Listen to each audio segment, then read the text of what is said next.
جب دل سے ایمان کا نور بجھ جائے تو انسان کی نگاہ سے زندگی کی حرمت اٹھ جاتی ہے۔ وہ اپنی خواہش، غصے یا انتقام میں اتنا اندھا ہو جاتا ہے کہ کسی مومن کی جان لینے سے بھی نہیں چوکتا ہے۔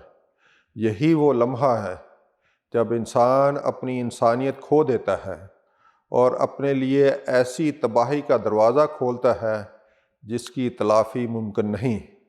ارشاد باری تعالیٰ ہے، رہا وہ شخص جو کسی مومن کو جان بوجھ کر قتل کرے تو اس کی جزا جہنم ہے جس میں وہ ہمیشہ رہے گا، اس پر اللہ کا غضب اور اس کی لعنت ہے، اور اللہ نے اس کے لیے سخت عذاب مہیا کر رکھا ہے۔ سورہ النساء آیت 93۔ ناظرین اکرام، یہ آیت بہت ہی خوفناک وعید سناتی ہے۔ مومن کو جان بوجھ کر قتل کرنا نہ صرف ایک فرد پر ظلم ہے بلکہ اللہ تعالیٰ کے حکم کی کھلی نافرمانی ہے۔ قرآن بتاتا ہے کہ ایسے شخص کے لیے 4 بڑے نتائج ہیں۔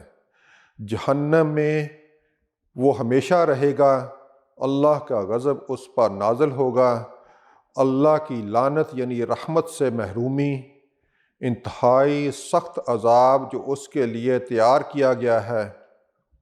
افسوس کی بات یہ ہے کہ آج کے زمانے میں بھی مسلمانوں نے اس جرم میں ہاتھ رنگے ہیں، کبھی تعصب کی بنیاد پر، کبھی مال و جاہ کی خاطر، اور کبھی سیاسی مخالفت کی وجہ سے مومن کا خون بہایا گیا۔ مگر یہ آیت واضح کر دیتی ہے کہ مومن کا خون بہانا معمولی جرم نہیں بلکہ ابدی عذاب کو دعوت دینا ہے۔ مسلمانوں کی جان کی حرمت کعبہ کی حرمت سے بھی بڑھ کر ہے۔ اگر کوئی مومن اپنے بھائی کی جان لیتا ہے تو اصل میں وہ ایمان اور انجام دونوں کو تباہ کر لیتا ہے۔ اے اللہ، ہمیں اپنے بندوں کی جان و مال کا محافظ بنا، ہمارے دلوں سے ظلم و زیادتی کا جذبہ نکال دے، اور ہمیں ان لوگوں میں شامل نہ کر جو مومن کا خون بہا کر تیرے غضب اور لعنت کے مستحق ہوتے ہیں۔ آمین یا رب العالمین۔